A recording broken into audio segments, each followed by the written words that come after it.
Welcome to the Soulful Sustainable Living podcast with Haley and Michaela, your go-to podcast for holistic healing and conscious living hacks. Before we dive into today's episode, a quick message from our friends who help make this show possible. Today's episode is brought to you by Primally Pure. Are you tired of harsh chemicals and confusing ingredients hidden in your skincare? Then you need to try out Primally Pure. Their philosophy is simple. What you put on your skin matters. That's why they only use the highest quality ingredients to create products that support radiant skin, a healthy body, and a happier you. Primally Pure offers a complete line of 100% natural and toxin-free skincare products that are gentle yet effective for your unique skin. I've personally experienced remarkable results using their clarifying products line, which has supported my journey in naturally healing a hormonal imbalance related to my autoimmune disease. Every morning, I feel like I'm at the spa while using these incredible products. They smell so good and leave my skin feeling really nourished and hydrated, which has been especially important here in a dry Colorado climate. I can't imagine my skincare routine without Primally Pure, and I'm thrilled to share that our listeners can get $10 off their first order of $50 or more by using the link in the show notes. That's right, $10 off your first order of organic, mindfully made skincare sourced from regeneratively farmed animals and plants. Just click the link in the show notes to shop. Now, back to the episode. Today, we are welcoming Bethany Mounce of Bethany's Botany to the podcast. She offers narrative-driven, small residential plant and plant decor installs that both inspire adventure and create peace inside the home. Her services include houseplant and terrarium installation, care and guidance, and ongoing maintenance. We're so thrilled to learn more about organic landscaping and gardening today, so please welcome Bethany to the podcast. Hi, thank you. Amazing, Bethany. Well, welcome. Tell us a little bit more about what you do and what differentiates you here in the market. I do garden installs. So some of that is also design. I do a lot of landscape cleanups as well.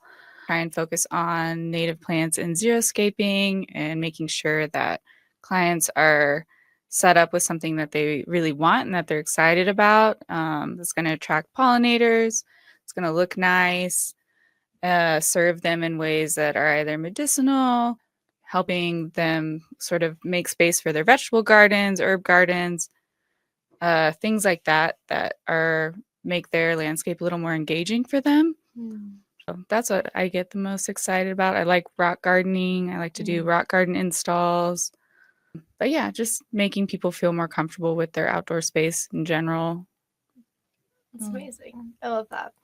I feel like especially here in Colorado where we can spend a lot of time outdoors throughout the year just with the amount of sunlight that we get and things like that. It's really awesome that you're helping people create those spaces at their home. Bethany and I met at the urban farm. We were volunteering with Denver Urban Gardens, Doug. And I want to ask you, Bethany, how did you get involved with Doug and how has this organization impacted your life and kind of process of being a business owner in the landscaping space? Definitely in every way. I applied to the Denver Urban Gardens Master Composter Program right before COVID lockdown. I was just kind of bored looking for some ways to grow professionally, and I was gardening a lot at my own house and really nerding out a lot about like fermentation science and microbes, and I thought compost was really interesting for those reasons. And so I applied to the program and got accepted and spent 2 summers volunteering, going to farmers markets, going to community gardens, and doing a lot of the outreach. But yeah, I really was not expecting just the amount of education I would get with regard to like xeriscape landscaping and just what the culture is in Colorado around that type of thing with CSU and the Plant Select program and the Master Gardener program that they offer through CSU Extension. Really absorbed so much information from the education director, Judy Elliott. And it just made everything feel really natural and intuitive when I started doing my own work and like doing cleanups and helping with design and installs. I just knew what all the plants were and like kind of knew what best practice was just by being around the Denver Urban Gardens culture. So, Bethany, for our listeners, we're diving into some really interesting topics that I think a lot of common folks don't always think about, but can have such a great impact on the environment at your home, the environment in your backyard, and the way that you interact with those places. Why should our listeners care about this topic, about bringing gardens, maybe incorporating that into their landscaping? Maybe it's even a rock garden, or just in general, a little more of a symbiotic relationship to what they bring into their landscaping as a whole. I think that it's sometimes in Colorado, you go outside and you just see maybe a bunch of dirt and rocks, and there's a little bit of an education barrier for how to turn that dirt and rocks into something that you can engage with. And it doesn't have to be just out in the mountains. So, for example, I would say like you kind of need a raised bed to grow vegetables in your yard. That's not necessarily common knowledge. And, you know, you need to build a raised bed and you need to have irrigation plans for all of these things. And like none of it has to be that complicated or expensive, but there is a little bit of a just, you know, education hurdle there. So, you know, backyard composting can be really challenging in Colorado because it's really dry. Yeah, I think there's a lot of unused outdoor space in the metro area just because we don't know what to do with it and like how to irrigate it. But there's so many plants you can grow that you can eat, that you can use for medicine, that have beautiful flowers, perennial flowers. And it really just adds to your mental health in general. As we all, anyone who's grown any plant, even if you killed it, there's that period of time where you're like, oh, look at my baby. Like we all know that feeling. Yeah, 100%. A little bit of education goes a long way. And what I'm hearing is there's multiple benefits, which I'm sure we'll move through today, as to why just putting a little more effort into what you're growing, what you're gardening, what you have in your backyard can have a bigger impact on your lifestyle. So that's great. What are some of the key benefits of healthy soil, and how can a backyard compost contribute to that? Yeah, so soil health in general is kind of like you can take supplements all day long, but you're not going to absorb them. Your body's not going to process them quite in the same way as if you're also mixing that in with like eating healthy food and stuff. So you can put fertilizer on a plant and it'll be fine. It'll be okay. Your regular NPK fertilizer, and it'll get sort of those basic things like I can go and eat pizza and drink coffee and I'll be fine for the day. I'll still survive. It'll be fine. But like I'm not getting all those other things that my body needs. And so there's a lot of other just random minerals that plants need, like crazy things like molybdenum. Like no one ever thinks about that or has heard of that. I've never heard of that. Yeah. Yeah. So basically it's like surviving versus thriving. Yes. Yes. So when you create a healthy soil environment for a plant, yeah, you're creating more of an environment for thriving instead of surviving and just dumping fertilizer on them, hoping they'll be okay. You're really creating an environment for them to get really strong, and also you're keeping yourself safe. Like that's kind of the concept with organic gardening, like from, random chemicals and things that might make a plant look pretty or taste kind of good, but they're not really good for you. So you're keeping those things out of the soil as well. And we've mentioned backyard composting. So is there a certain setup that kind of goes with that, or like to the average American consumer, like how can we either choose composting, or are there other alternatives that we can use just in our homes to have access to this healthier soil? Yeah, so if you have a backyard, you really just need enough space for It's basically like the 3-bin system. Mm. You just do like a quick internet search. You need a pile for your nitrogen, a pile for your carbon, and then you need a pile where you're mixing both of them. You need to make sure that all your material is chopped down to at least like 2 inches or less in size. That's kind of pretty much like the perfect size for any of your material, whether carbon or nitrogen. So your nitrogen is your green material, your carbon's your brown material. You'll always have way less nitrogen material than you do carbon material. And then you need to combine those two things in a pile. So please forgive my ignorance. When you say green material, is that like your vegetables? Yes, before they turn brown? So no whole peels of bananas in the compost. No, you can put banana peels in your compost. They won't break down crazy fast, but just make sure they're chopped up quite a bit. Okay. Yes. Okay. But yeah. So your quote green material is like any fresh kitchen scraps, really. No meat, no cheese, nothing fatty, no bones. If you're doing a backyard compost system. Then you want to mix that material chopped up at the right size, not too small, not too big, and keep it wet, wrung out to like kind of the texture of like a sponge, or to the texture of kind of like a wrung out sponge, or moisture level, just like that. So like watering the compost pile if it hasn't rained. Yes. Yeah, some people will even leave it uncovered when it snows over the winter.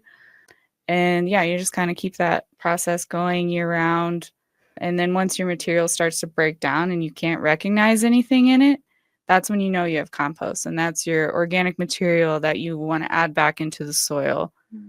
That's going to give the plants all of those vital nutrients that they would otherwise get on like a forest floor, something like that. There's a lot of other things too, with like you need to get your pile up to a certain temperature level. There's a certain bacteria that will start to eat it at that temperature level and start to break down the material.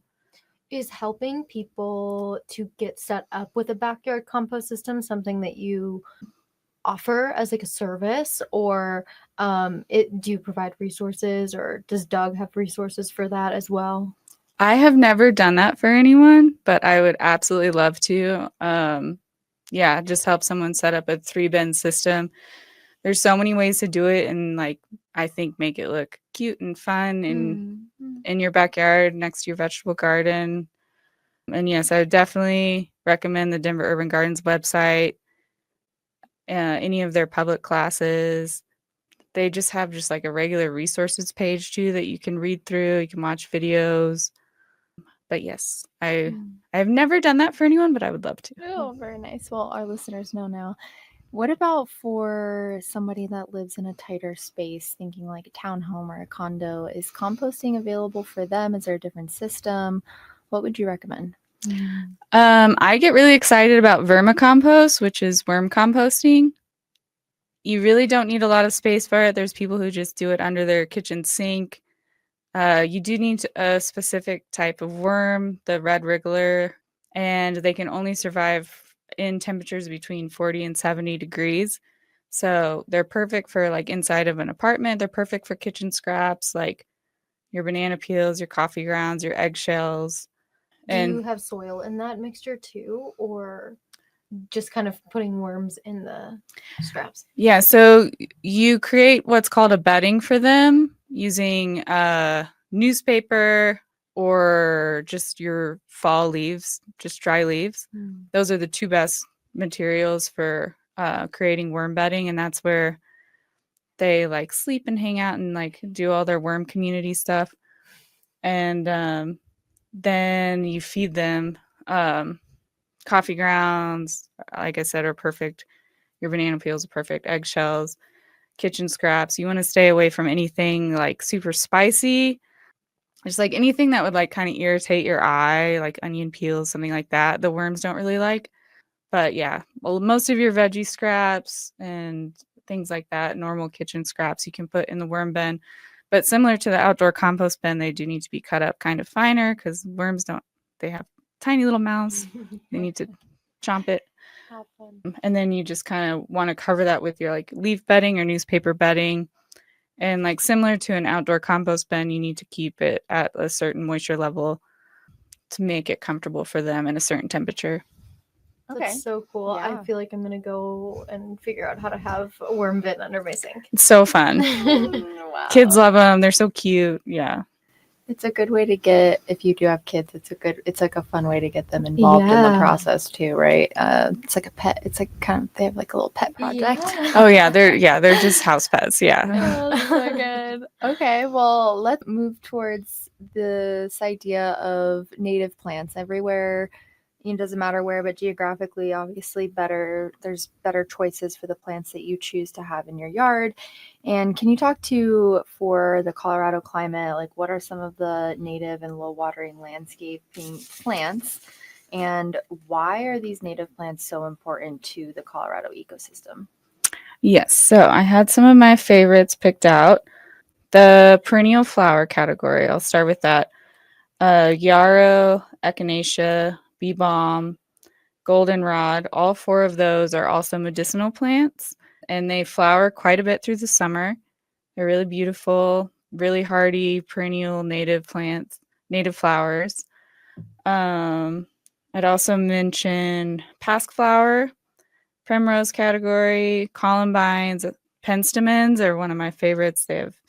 There's like hundreds of varieties of penstemon, and most of these plants do come in like a variety of colors too. Like yarrow has a ton of different colors, columbine. So you can really like kind of make clumps of these perennial flowers in different colors to make a like some really dramatic landscape arrangements. And then what else do I want to talk about? This is kind of like the cactus category. They're not all cactus, but like the Southwest category is like your sedum, your cholla, jumping cactus, agave, yucca, just like the very sort of like Southwest style pokey plants. Mhm. Love my pokey plants. And then some grasses, blue grama grass, a lot of your switch grasses. A lot of those are all natives. And then everything that I've mentioned so far is really easy and affordable to find. And you can really make a nice native Southwest arrangement pretty easily with all of those. I can talk about shrubs and trees too if you want. Yeah, well, what I think more importantly too for our listeners, it's great to have that list. And how does this benefit a homeowner? Why should they be thinking about native plants in their backyard? Definitely, just from a pragmatic standpoint, you're going to long term save a lot of time and money with water and irrigation. If you have your irrigation set up correctly, you do need to water all of these native plants in the first year or so and like really baby them when they're first transplanted. But long term, it's way more affordable than maintaining grass. And then I think it's just fun because you attract pollinators. We have over 900 native bee species in Colorado, and the native bees really, really heavily depend on these native plants for their habitat and their behavior. They like to live in the stalks during the winter. That's where they build their homes. Milkweed is one I didn't quite mention yet, but a lot of people might be familiar with how monarch butterflies rely on milkweed to raise their babies. That's where the caterpillars grow up, and the toxins inside milkweed stems are so strong that birds won't mess with the baby caterpillars. So milkweed is really important. Planting milkweed just for that purpose. Yes. Yeah, I know, right? For the monarchs, yes. You mentioned that these plants are easily accessible. Do you have a place where people could go and shop for these, or do you support with like ordering those and getting that kind of all part of your install process, like ready for homeowners? Yes. So I have a few wholesale nurseries that I really love and depend on that apply these things. And then also public facing nurseries that I really love to support. Southwest Gardens, not far from here, kind of over by Lakeside. They always have something fun and quirky. They have agave plants. Agave neo-mexicana is a really, really hard variety of agave to find. Those are like the big agave plants you'll see if you go to like the Denver Zoo right in the front by the parking area, by all the dinosaurs. And Harlequin Gardens in Boulder, they have so many things. If you get there early in the spring, like you can really find some unique things. That's what something else I was going to say about what's the benefit of like for a homeowner of using native plants. Like your yard's going to look more interesting than other people's yards. It's not going to look quite as boring. If you hit some of these nurseries early in the spring, you're really going to get some unique things. It's something that adds a little bit of pride too. It's like if it looks cool, if you helped, your landscaper curate it or you hired someone to curate it for you, you're going to take a little more pride in taking care of the plants. And I think it goes back to that like mental health component of actually taking the time to interact with nature. It doesn't have to be you going out into the mountains. It can be you going out into your yard and just tending to your plants, right? Oh, yeah. And I've seen that with certain clients. Like once I start explaining the medicinal health benefit or like some sort of story about the plant that makes them feel connected to it, yeah, there's a different sense of pride and mental health. I love that.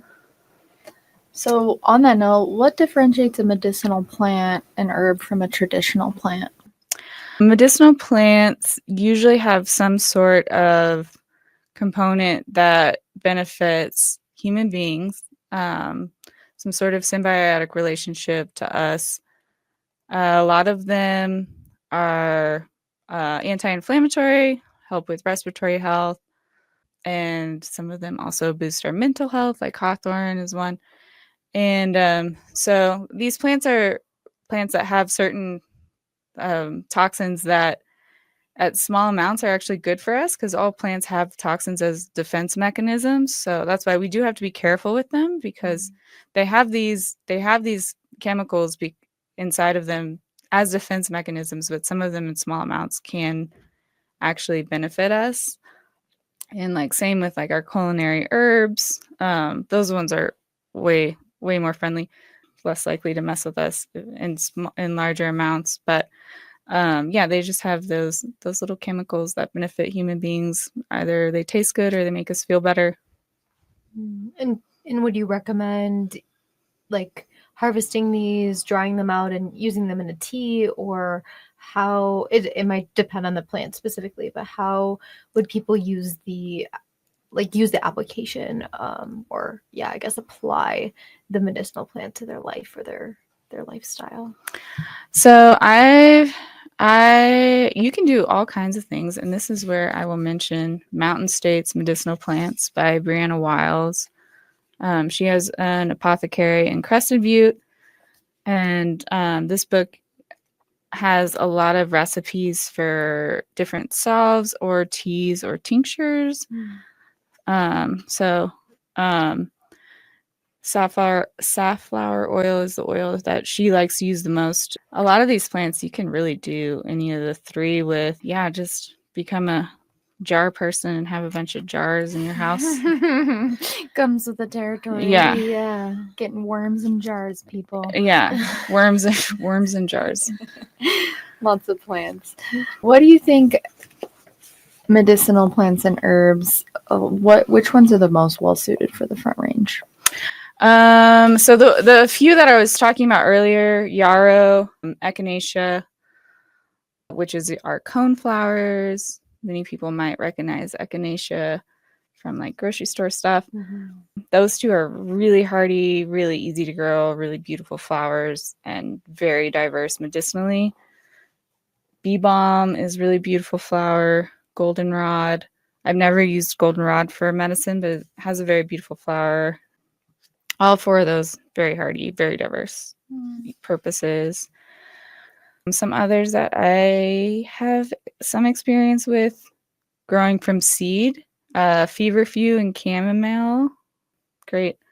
That's really cool. Like to Easy to think grow. about making your own chamomile tea from scratch. That's so cool. I love that. Right? Isn't that fun? And obviously lavender. I mean, that's your sleepy Yeah. time mix right there. From a energetic perspective too, when you Mhm. like your energy is what you're giving your energy to grow that plant and growing it with love and growing it with intention and then consuming that as medicine, I think it carries over energetically too. So overall better for you, better for the environment, better for others when you do it this way. And I'm sure like you were talking about like the soil health and like incorporating like compost and things like that and having it be ultra local just in your backyard. Like, you know, at least the teas that I am currently really drinking are like dried out, probably mass produced in tea bags, like all those things that aren't necessarily as great. And this is like such an amazing alternative that, yeah, it is requires less water. It's right in your backyard.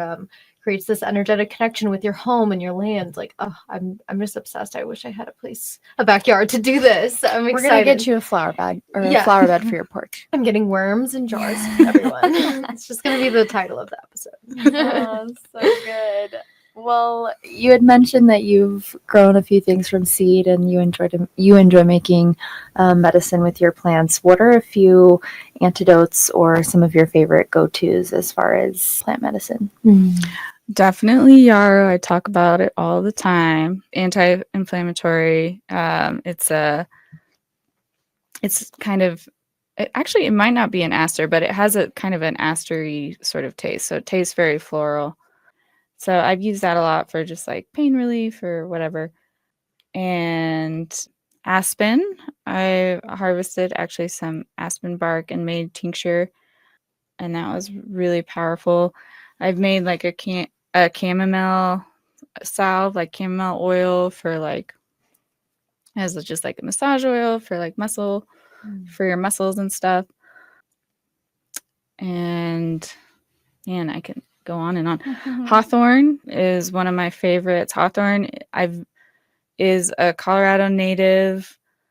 It's a shrub and it's related to roses. So anything sort of in the rose family is good for like heart health, mental health, just like a mood booster. So like you might see like hibiscus tea at the grocery store, like that's kind of the same thing.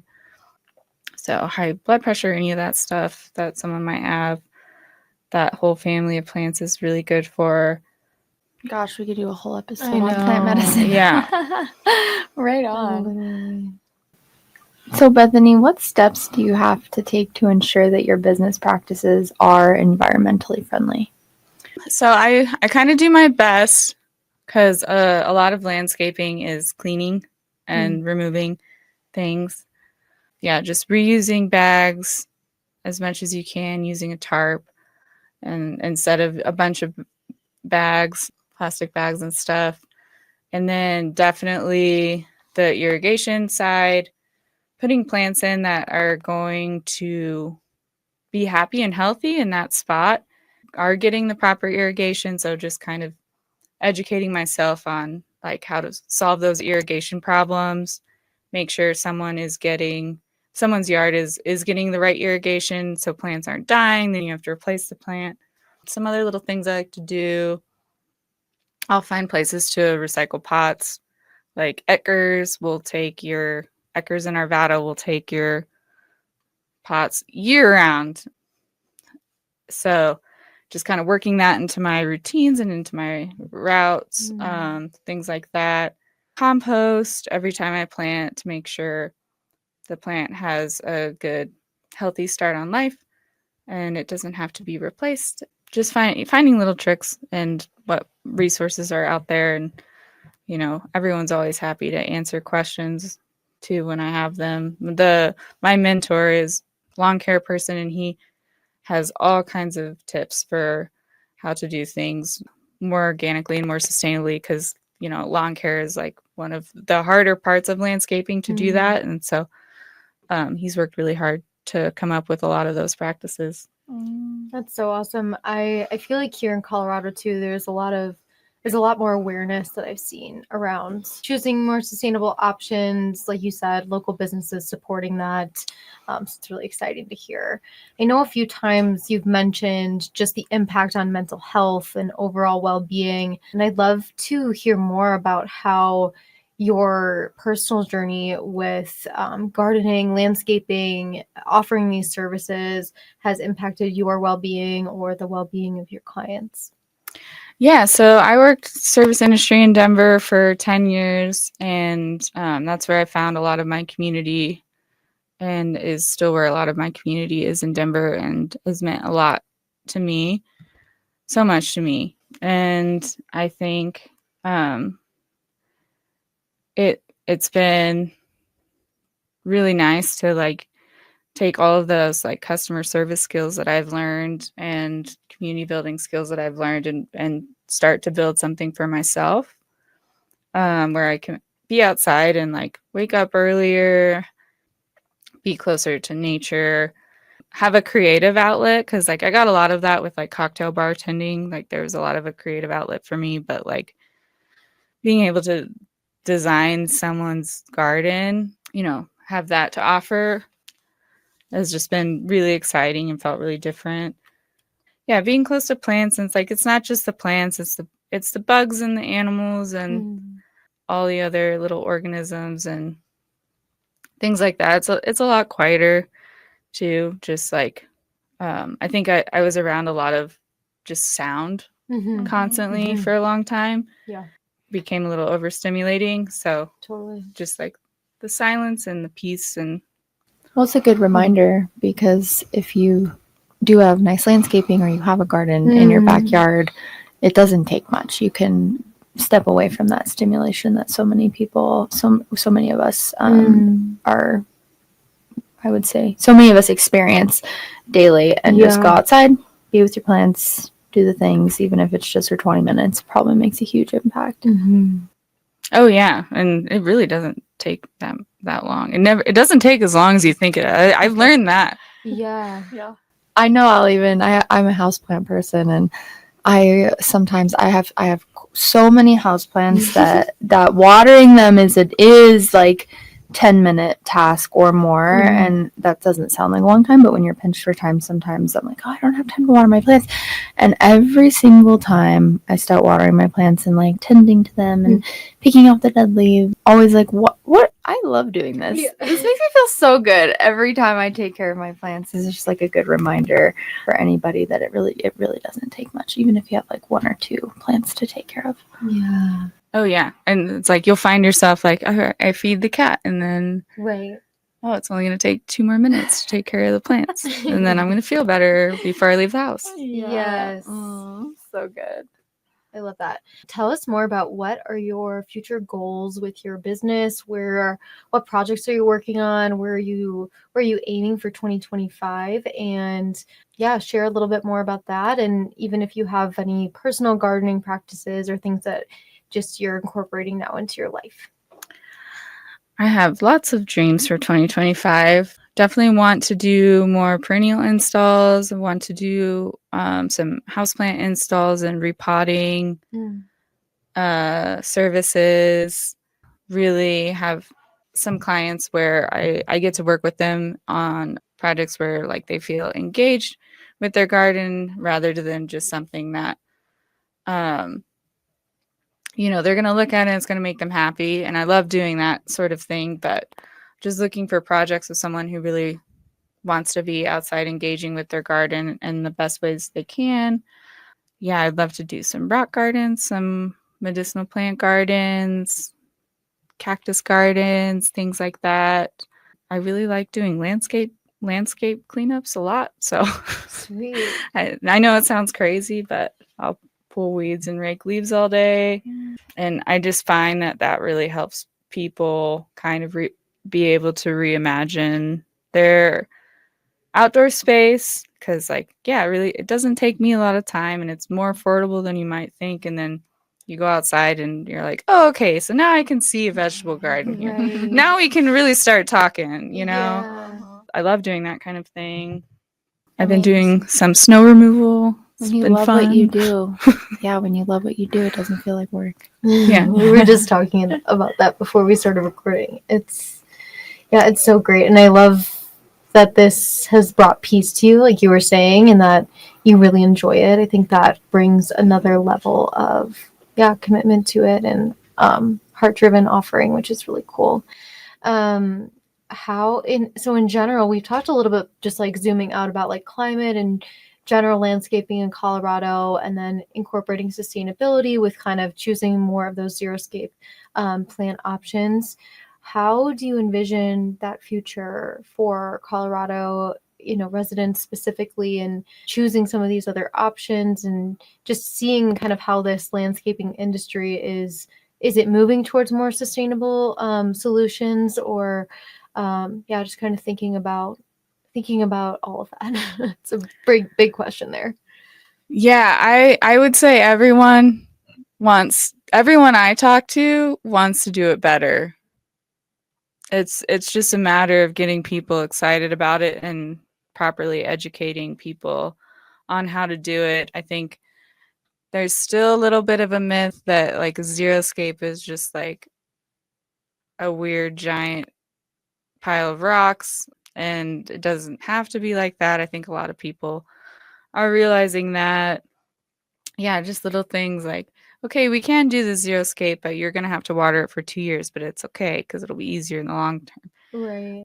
And I promise, like, there will still be pretty flowers. Yeah. You can use mulch, and like, you don't have to destroy all the turf. And like, I mean, another thing, not to get into too much, was like you have to do a lot of pet friendly landscaping in Denver. So it's like, okay, maybe there's just a section of your yard that has some rocks and has fake turf and for your dog, and like that's it, and that's totally fine. And then the rest of your yard can be what you want it to be, so just all kinds of things like that becoming more common knowledge.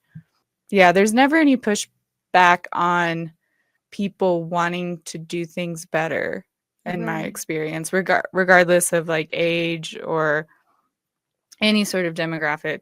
So it's really just a matter of education and making people understand like that it doesn't have to helping people understand it doesn't have to be that expensive, because I think it can be really intimidating to like look at your yard and be like, it's all grass and it's going to be $100 million to convert that. And like it's not, and it'll be cheaper in the long run, and you don't have to do all of it. I see the industry in Colorado just getting better and better, and there's so many cool places to get plants from, and everyone's very friendly and they will engage you on just about anything. They're all excited to talk about. If you go to Harlequin Gardens or Southwest Gardens or any of these nurseries, Eckers, they are all very excited to tell you exactly what you should do. So, who are some of the people or organizations that have inspired you in your line of work? Definitely Denver Urban Gardens and Judy Elliott, the education director there. She really gave me the basics for just, all right, you look at a piece of your yard, this is what you do. Pull these weeds and put compost here, and like here are the native plants, and like there's just never a question in my mind because of the amount of time I've spent around her and that program and other people in the program too. I mean, that really just laid the foundation 100%. And then, yeah, my mentor, Aaron, lawn care, landscaping, he really, really changed my life in a lot of ways. Gave me my first gardening jobs, subcontracting jobs, and it was just always there answering the phone when I don't know what to do. Even if it's not something he contracted me for, I can always call him and he'll tell me what to do if it's like irrigation or just any questions I have about the industry, how to engage with clients. And he's really, really experienced and always has best practice in mind, and just very friendly and really, really cares about the people that he works for, and has just really talked me through a lot of things. And then Zoe of Zoe's Fine Gardening, she and I work together a lot. She's been working as a contractor for much longer than I have. Same thing. We'll just like talk me through anything and like help me if I have questions, and we work together really well. And she knows so many things about gardening on the Front Range. She has a lot of mountain properties. She loves rocks. She always wants to find her favorite rock.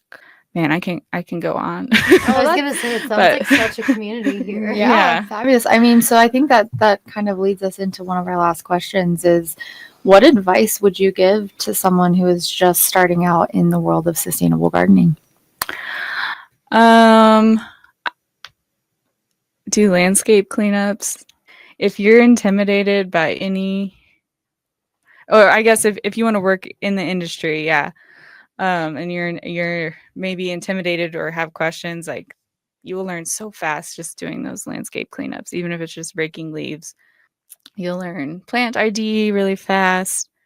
You'll just learn kind of what it takes to be a contractor, and learn yourself and learn your body and what you need, and learn the industry.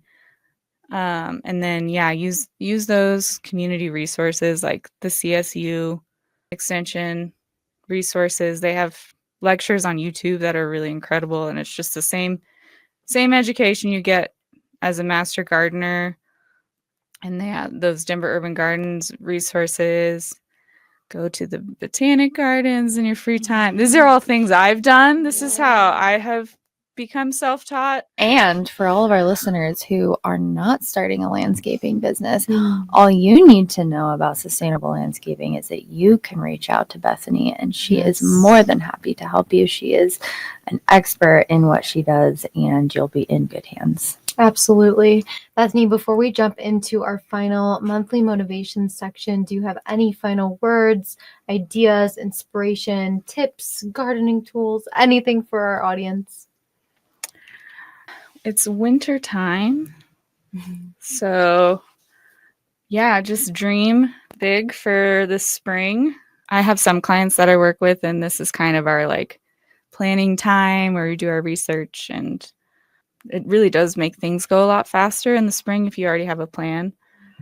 That's what I would say, seasonally anyway. Amazing. Cool. Well, thank you. All right. So our monthly motivation segment of our episodes is where we ask 3 important questions, just for our audience to kind of have a grounding part of each episode. So the first one is, what is one invigorating conversation you've had recently? Michaela, I'll start with you. Well, I just had my business Christmas party at my real estate company, and I was talking with some other realtors and colleagues of mine just around what it takes to work with clients. I think we can all relate in any specific industry. The conversation was around how important it is to build that rapport, to build that trust with the people that you work with, so that when you come in and are educating them and are guiding them to make choices, that they can lean on your expertise, and there's a little more reciprocity in the relationship, right? Like you can take on a client that may not trust you fully, and as you guide them and as you instruct them to do certain things, and I don't know if you run into this in landscaping, but if there is any resistance, then your expertise doesn't go as far, and they're hiring you for a reason. And so it's just like what needs to be created in that relationship so that both parties are getting exactly what they need. I love that. Yeah. What about you, Bethany? I was thinking about talking to my friend yesterday after we got done with some cleanups, and we were talking about people that we look up to in our lives, and just realizing a lot of them are my friends and family, and like people I look up to are people that kind of just do what they need to do despite the circumstances in their life to like really create the kind of environments they want for themselves. So just like kind of being, both of us just kind of being grateful and appreciating the friends that we have, and how it was just kind of weird to realize like Oh, I don't look up to like anyone famous or anything. I just like look up to like my best friend because she's badass and she has really great style in her home and this is very nurturing. You know, just like, oh yeah, my inspiration's right here. Oh, I love that. Heroes in everyday life. It's so beautiful. It's something that I kind of was recently, when you're talking about creating your own environment and being the creator of your life is part of a conversation I've had recently of just really leaning into creation and like knowing that I am being held in the directions that I'm being drawn to and tapping into more of creativity as an art form and allowing it to be messy and not perfect. And that's very anti everything that I am. I'm very structured, very detailed, very analytical.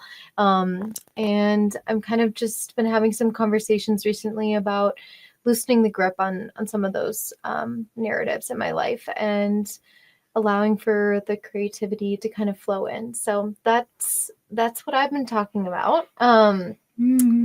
We're big readers here. So what's something that you've read recently, currently reading, or excited to read, Bethany?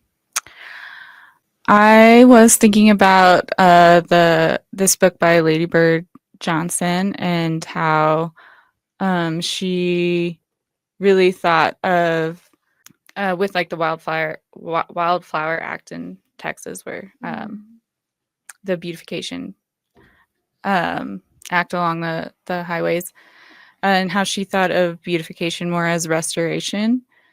And it was just kind of in that time period, she would talk about it as beautification, but she always wanted everyone to know that this is restoration. So just because it's pretty flowers doesn't mean that it's not restoration. And it's exciting because CSU is working on a highway beautification program for Colorado that is modeled off of the Texas Highway Restoration Act, the Lady Bird Johnson thing. Nature is beautiful, so Yeah. absolutely, beautification is restoration. What's the name of that book, Bethany? Wildflowers Across America. Love it. Haley, what about you?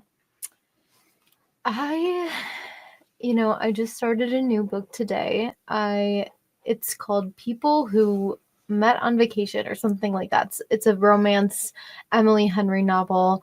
I'm taking a break from some self-help books because I've been deep in the self-help reading game for a while, and I'm just looking for more ease and excitement in my life. And I was falling into a lot of like over analyzing my life when I was just constantly reviewing and reading self-help. But this book is like a very romance novel, easy read. So I'm excited to just take a little backseat on the It self-help. sounds like you're taking the first step forward in non-perfectionism. Exactly, I love that. exactly. Driving that narrative forward. So good. I envy you in that. What are you reading, Michaela? I actually just wrapped up a book called Reality Transurfing. And the author is right off the top of my head, but it's a long book. It was a big book. It's just all about different ways that we can stretch our perception in the way that we create our world and our reality, and how we can kind of play with different energy, different mindsets to receive exactly what we're looking for in life. Yeah. All right, last one. What's one non-toxic swap, Bethany, that you've recently made, are working on right now, or excited to make? Waking up earlier. Yes, it's just been nice just learning, okay, the earlier my day gets started, the less problems I'm probably going to have. And, there's nothing to be scared of, nothing to worry about, just reach out to your network, text your clients, talk to your friends, and most problems can be solved in a day. Or not become problems at all. Yeah, I like that. And the sunrise is beautiful. Yeah, when you wake up early. You only get it if you wake up early. It's true. It really is. That's the worm that we're getting. The early bird gets the worm. Yeah, what Our worms. what about you, Haley? I feel like I've been making a lot of non-toxic swaps in my life, so I kind of sometimes have trouble remembering like which one I've already shared and which ones I haven't. But one thing is I've been switching to all my skincare to a brand called Primally Pure, and they use all natural ingredients from regenerative farms that are either plant-based or sustainable livestock-based, so like beef tallow and things like that. And it's been really nice to just choose a simpler, natural solution for me. So that's something that I've been doing, is just cleaning up my skincare specifically. And one of the ways that I found out about toxicity in skincare was one of my doctors recommended the Environmental Working Group Skin Deep database. So that one is ewg.org/skin deep, and you can type in any product, skincare, makeup, hair care, fragrance, and it will give you a rating out of 10 of how toxic it is and what toxins you are exposed to and what health implications those toxins have. So that was a really great way to start, by auditing my skincare routine and then choosing other solutions all in that database. Michaela, what about you? It's going to be me soon. I want to move into that. That's I love cool. that. Yeah. For me, it's super simple, super easy. Swapped out my dish soap with cast-iron soap. So cast-iron soap is something you can use around the house just as a normal cleaner. Use it for my dishes, use it for my hands. It's affordable, and it's also much more healthier than other soaps with lots of chemicals. And you can usually buy it in bulk, which is great. Yeah, huge So, bottle. I buy yeah. it's like 32 ounces of Yeah. soap for, I don't know, $6. So Amazing. Awesome. Well, Bethany, where can people find you and connect with you outside of the podcast? My Instagram is definitely the best way. It's Bethany's Botany. Just Bethany's Botany. And it has some fun pictures of flowers and worms and stuff like that. I got to see the worms. Yeah, awesome. We will post all of these resources, all of the mentions for the nurseries here in Colorado, and any other resources that Bethany shared today on the podcast in our show notes. And we want to hear from you guys. So please comment your questions, comment what you learned from the podcast. Let us know if there is a topic that you are curious about, and we should maybe even interview you. If that's the case, let us know. Thank you so much for tuning in. We'll catch you guys next time. Thanks, guys. Thank you for tuning in to this episode of Soulful Sustainable Living with Haley and Michaela. We're so grateful you're here and would love to hear what you learned from this episode and any questions you still have. Please share your feedback with us in the comments or via email. You can connect with us on Instagram at Soulful Sustainable Living or email us at info@soulfulsustainableliving.com. You can find Michaela at Move with Michaela and Haley at Haley Matchett, MATCHETTE on Instagram. We appreciate you. Take care of yourself today. Sending love and peace to you always.